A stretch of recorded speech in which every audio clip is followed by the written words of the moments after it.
Hello students, entrepreneurship हम इस subject के कुछ इंपॉर्टेंट टॉपिक डिस्कस कर रहे हैं। पार्ट 1 में हमने इससे पहले जो आपको वीडियो मिली है उसमें हमने कुछ और पहले फर्स्ट और सेकंड यूनिट के इंपॉर्टेंट टॉपिक डिस्कस किए थे। यहाँ पर हम बाकी के यूनिट्स के कुछ बचे हुए इंपॉर्टेंट टॉपिक डिस्कस कर रहे हैं। फर्स्ट यूनिट में वहाँ पर आपको सिलेबस भी दिया गया है एंड लास्ट ईयर का क्वेश्चन पेपर भी दिया गया है।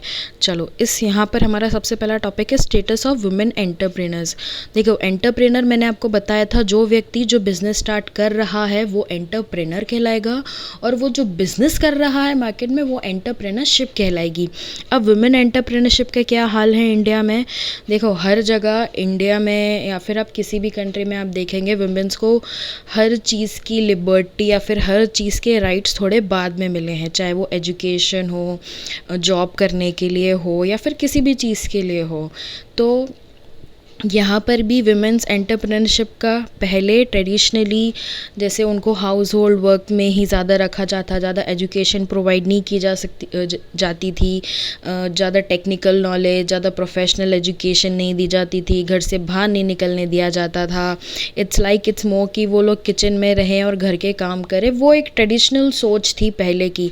बट आज की तारीख में फाइनेंशियल इंस्टीट्यूशंस एंड गवर्नमेंट के बहुत सारे स्कीम्स के कारण हम बहुत आगे बढ़ चुके हैं। फीमेल्स आजकल means like they are in each and every field. वो एंटरप्रेनर्स भी हैं, वो टीचर्स भी हैं, वो पायलट्स भी हैं और वो एस्ट्रोनॉट्स भी हैं। मीन्स वो हर फील्ड में जा रहे हैं। वो एथलीट्स भी हैं, वो गेम्स भी खेल रहे हैं, नेशनल लेवल पे अपनी कंट्रीज़ को रिप्रेजेंट भी कर रहे हैं। सो ओवरऑल पहले के ज़माने में बहुत ज़्यादा वुमेन्स को एंड गर्ल्स को एक तरीके से रोका जाता था, उतने राइट्स प्रोवाइड नहीं किए जाते थे। But now times are changing, अब वक्त बदल रहा है। वुमेन्स भी, लेडीज़ भी उतना ही पूरा पार्टिसिपेट कर रही हैं आज की तारीख में जितना मेन किसी एक्टिविटी में या फिर बिजनेस में या फिर किसी भी वर्किंग कल्चर में पार्टिसिपेट कर रहे हैं। ठीक है, अब नेक्स्ट यहाँ पर इसके बारे में कुछ पैराग्राफ लिखा है, आप थोड़ा इसको पढ़ लीजिएगा। बाकी overall I have explained you much. Now barriers face by womens entrepreneurs. देखो, बैरियर्स वो है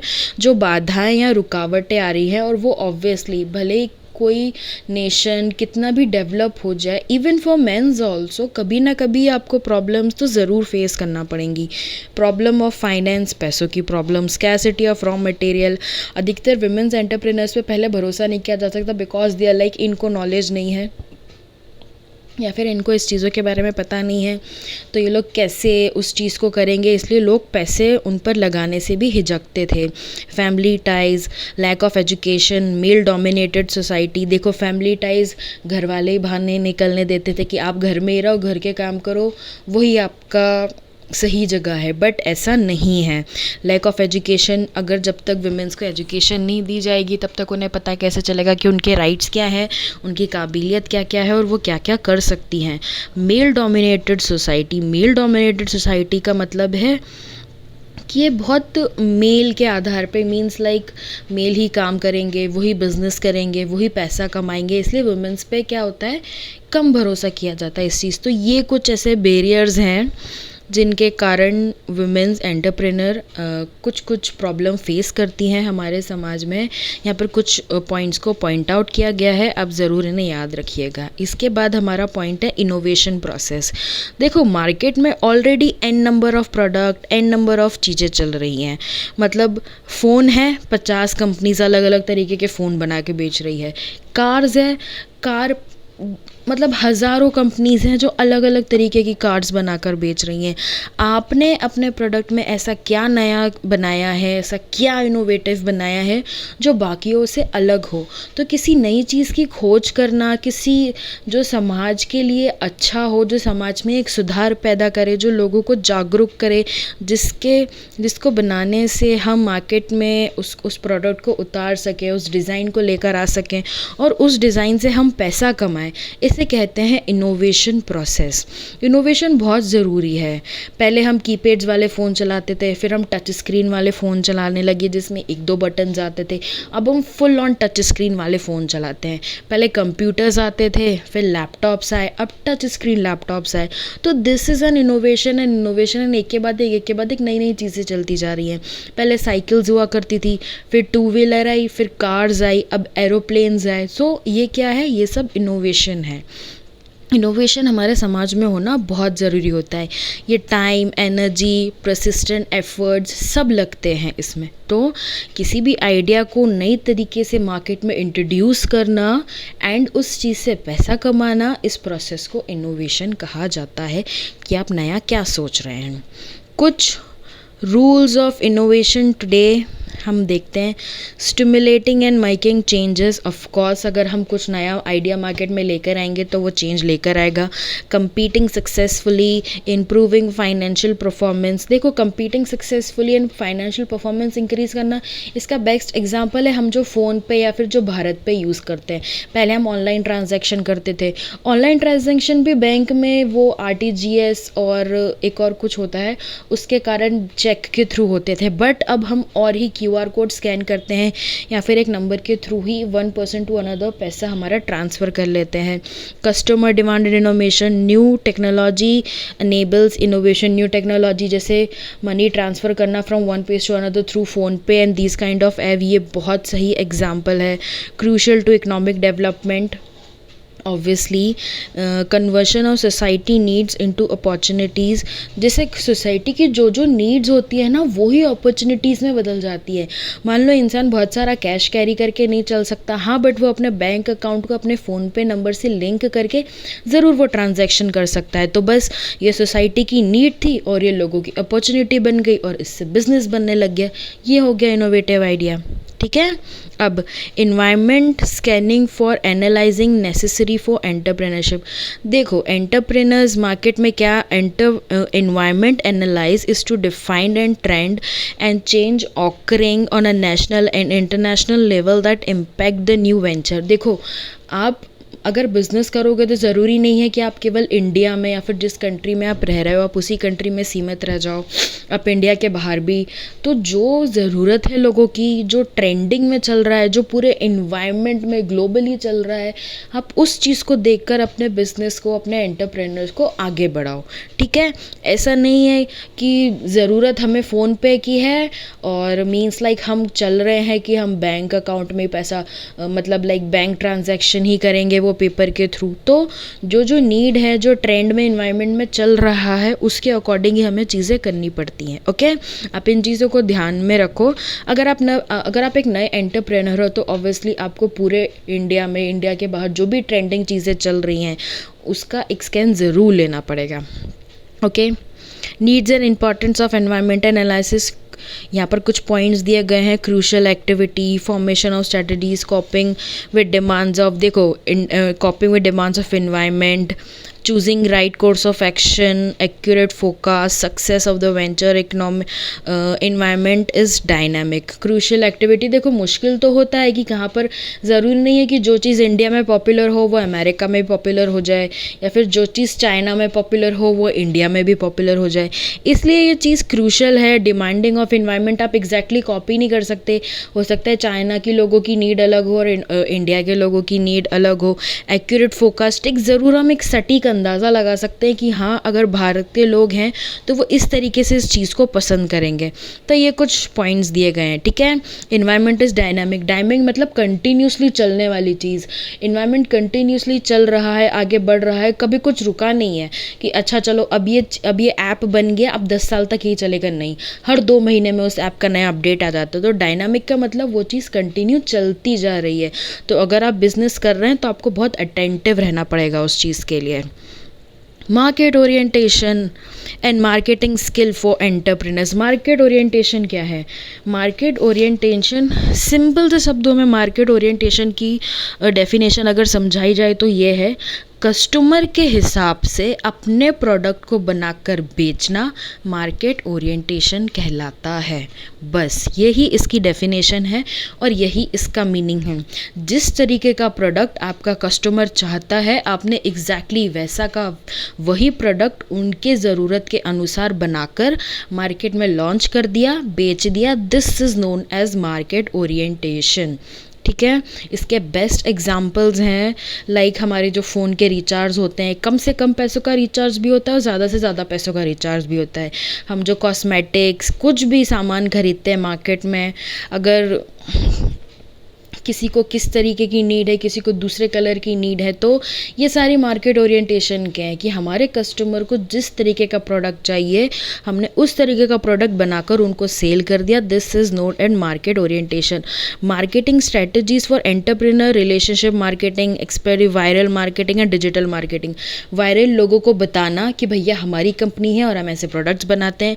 डिजिटल मार्केटिंग, सोशल मीडिया, हर जगह वो चीज़ प्लेटफॉर्म पे इशू करना, सबको ज़्यादा से ज़्यादा लोगों तक रीच बढ़ाना, ये सारी कुछ स्किल्स हैं, मार्केटिंग स्ट्रेटजी है ऑफ एक एंटरप्रेन्योर। मार्केटिंग स्ट्रेटजी मतलब यही होता है, मार्केटिंग वर्ड का मतलब ही यही है कि ज़्यादा से ज़्यादा लोगों को बताना कि हमने ये बिज़नेस स्टार्ट किया है, हम इस तरीके का प्रोडक्ट बनाते हैं और ये न्यू लॉन्च है, हमारे ऑफर्स हैं XYZ, मतलब ज़्यादा से ज़्यादा लोगों के पास उस चीज़ को पहुंचाना।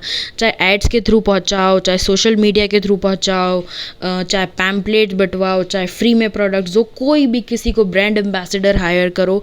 बट मार्केटिंग का मतलब यही है कि ज़्यादा से ज़्यादा overall the world, overall the country में लोगों को अपने प्रोडक्ट, अपने बिजनेस के बारे में इंफॉर्मेशन देना।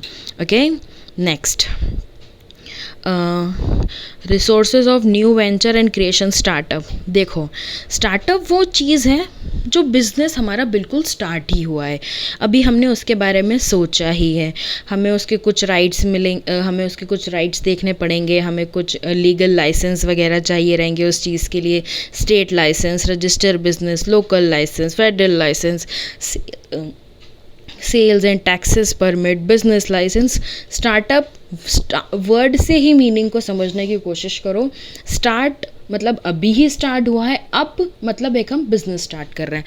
स्टार्टअप सिंपल सी वर्ड में, हमने अभी कोई ना कोई एक नया बिज़नेस लॉन्च किया है, उसके लिए हमें पैसा भी चाहिए, उसके लिए हमें लाइसेंस भी चाहिए और इसके लिए हमें बहुत सारे रिसोर्सेज भी चाहिए। ये हमारा हो गया स्टार्टअप।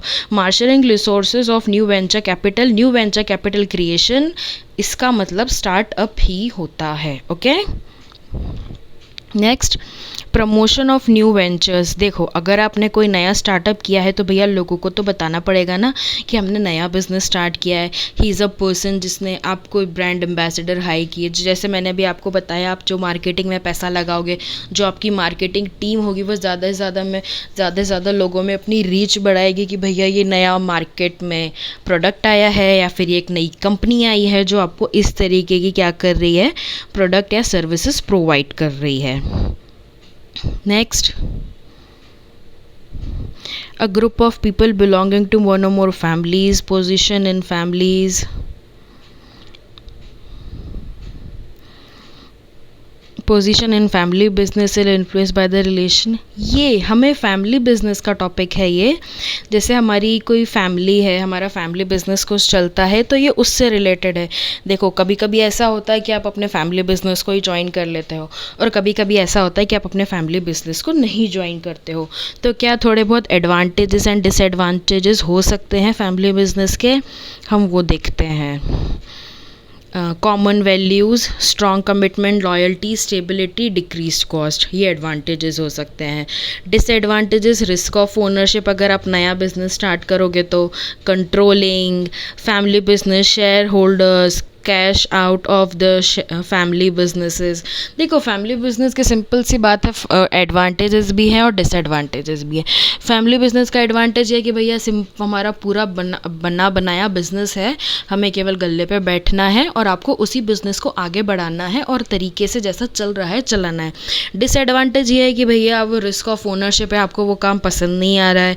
कभी कभी फैमिली बिजनेस में प्रॉब्लम रहता है जब किसी चीज़ की हिस्सेदारी होती है या फिर किसी चीज़ को डिवाइड किया जाता है, तब लोगों के हिस्से में कितना क्या अमाउंट आएगा, उस चीज़ को लेकर क्रैश या इश्यूज़ घर में आ जाते हैं।